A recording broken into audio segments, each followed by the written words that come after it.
Hello and welcome. মই কুলেশ ভূঞাই স্বাগতম জনাইছোঁ আপোনাক মোৰ ইউটিউব চেনেললৈ। আজি মই কথা পাতিম ভাগ্য আৰু দুৰ্ভাগ্য। আমি সকলোৱে ভাগ্য আৰু দুৰ্ভাগ্য কথা শুনি আহিছোঁ আৰু মানুহ বিশ্বাসো কৰোঁ বা ভাগ্য বা দুৰ্ভাগ্যও থাকে। ওকে, কিন্তু মই আপোনাক ক'ব বিচাৰিছোঁ আমাৰ ভৱিষ্যতটো ফিক্স নহয়।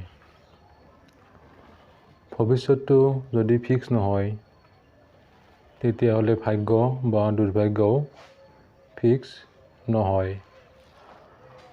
আমাৰ ভৱিষ্যতটো আমাৰ হাততে থাকে। আমাৰ ভৱিষ্যতটো জড়িত হৈ থাকে আজিৰ এই দিনটোৰ ওপৰত, বৰ্তমানটোৰ ওপৰত আৰু আমাৰ একশ্যনৰ ওপৰত। একশ্যন দুই ধৰণৰ একশ্যন আছে। আমি সকলোৱে কিন্তু ফিজিকেলি একশ্যনটোৱে জানো। ফিজিকেল একশ্যন মানে আমি কাম কৰোঁ আৰু কিবা আমি বস্তু লাভ কৰোঁ।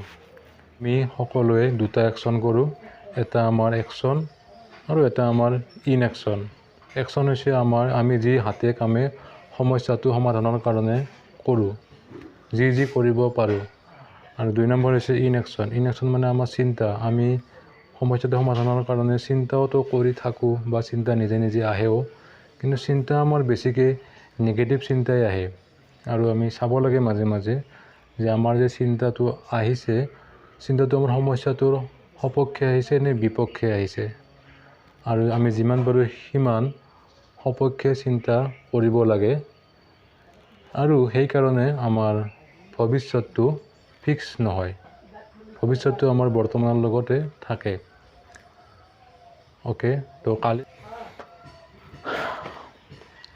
আই হোপ আপোনাৰ এই ভিডিঅ'টো যদি ভাল লাগিছে লাইক কৰিব আৰু চেনেলটো ছাবস্ক্ৰাইব কৰিব।